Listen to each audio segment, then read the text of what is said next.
Hello, I am talking about when I grew up in Scientology. I was born to Scientology, and one of the main things I was taught as a little kid that psychiatric medication and psychiatry, therapists, and anything to do with psychology was 1000% evil because psychiatry and that type of a situation was brought here by suppressive individuals, and that's what Aaron Hubbard taught us. Um, Suppressive people basically equal to evil, bad people. That's how I learned what suppressive meant, and that's what it meant to me as a child. So, um, thinking of psychiatry and psychology, they use that to completely scare the hell out of you as a Scientologist, especially when you're a little kid. They tell you that if you're going to have anything to do with psychiatry or psychology, that basically they will put you in an institution, they will drug you up, and they'll drug you up with psychiatric medication.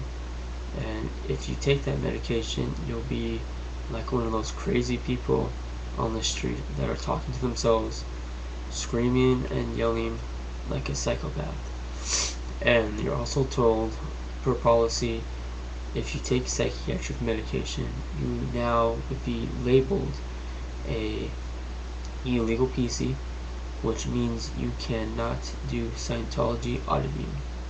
And in Scientology, the way you can go up the levels to their so-called total freedom, their bridge of total freedom, would be clearly to do auditing.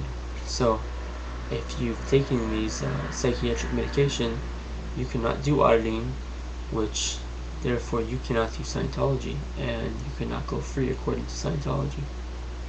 So a lot of people that are Scientologists that somehow are illegal PCs, the general way to deal with that would be come back next lifetime and you can continue on the bridge to total freedom. The one thing I never liked about that was you basically can't do anything, so what are you supposed to do? Kill yourself? That's kind of what a lot of people's thoughts and answers to me was when I was a little kid. That was what they basically told me, is if you were an illegal PC, it would be better just to not be alive anymore. They call it dropping their body, and therefore they can come back in a previous lifetime and they continue on the bridge. Obviously there's something definitely wrong with that, and you don't want people thinking that the only way to go free is to do Scientology, so we must just, drop our body and come back next lifetime, because it's all a bunch of crap. That's not how it actually works. But that's one of Scientology mechanisms, I guess, to keep people far away from psychiatry, because psychiatry and psychology and therapists could clearly help people that need help, and it would be a lot cheaper than going through these auditing processing. And the other thing would be, if you go to a therapist, you actually can get some help. Some people do need psychiatric medication. In my opinion, someone that would really need some of that medication would be Tom Cruise, acting like a psychopath. But they got him all juiced up, pumped, making him feel special, which is fine. And his best friend, little David Miscavige, is pumping him up about the whole situation, about how psychiatry is evil and bad. But you got that one guy, Perkins, who stabbed his mother 77 times on L. Ron Hubbard's birthday because he was hearing voices. And that's a clear example of how Scientology destroys people's lives and families and helps to ruin things. Because if the guy simply got some medication and got to see a psychiatrist, well, there you go. I'm sure he wouldn't have just freaked out and killed his mother. And of course she was an OT and for Scientology, if you're OT, you're supposed to be able to predict and know if these kind of situations are going to happen. The other thing that I was taught in Scientology was if anything bad ever happened to anyone, it's because they pulled it in, which means they did something bad and karma basically brought it back to them. So, you know, anything that happens to you, you're responsible for that. They told you you're responsible for your own conditions.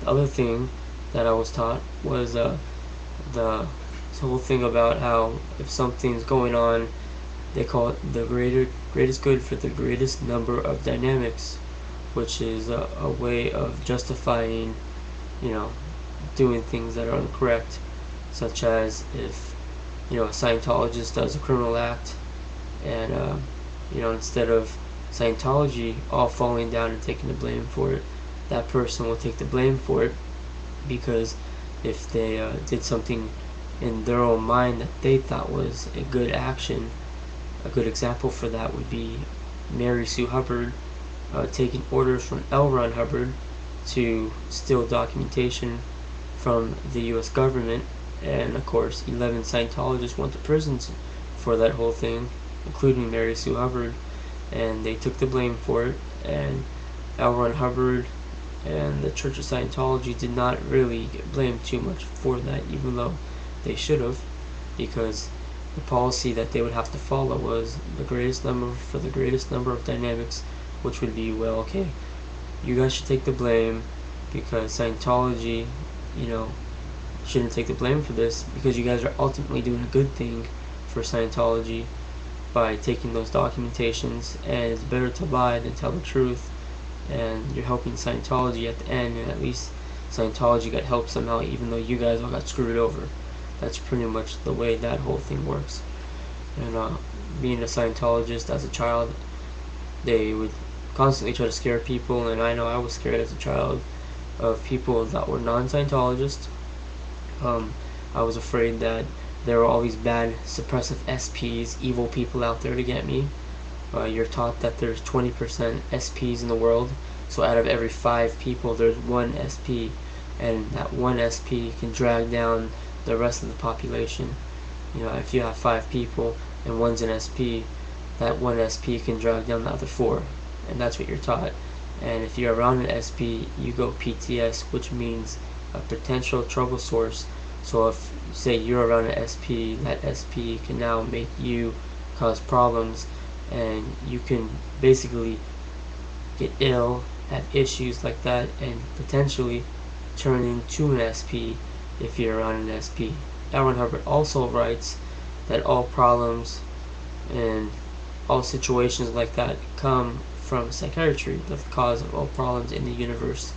Another thing I learned being in Scientology as a child was that an SP can destroy numerous lives. Besides it being contagious, you can end up ultimately dead from an SP. So they really terrify you with the thought of SPs, and the only way to be free and have a good life, you're taught, is to be a Scientologist. And my job was to, as a child, always try to get people to become Scientologists, because that's the only way you can free them. And if you're not a Scientologist, the standard word is a WOG, W-O-G. They would say, oh, he's just a WOG, don't worry about him, and that kind of a situation, which is really not a good way of, you know, talking about people that aren't in your cult. Of course, I thought it was a religion, and at the time. So, just recall and know the reason why Scientology hates psychiatry so much is they're terrified that psychiatry will speak out and help other people with their problems, and Scientology will lose victims and won't be able to brainwash them so easily. So that is a short little story of my humble opinion and my experiences as a child Scientologist, and I really hope that Anonymous and other people watching this kind of get the idea of, to some degree, how it was growing up in Scientology and the scare tactics they use to control an individual. It was good talking to you. This is Tommy Gorman. It is February 13th, and I will see you guys the next picket on L. Ron Hubbard's birthday.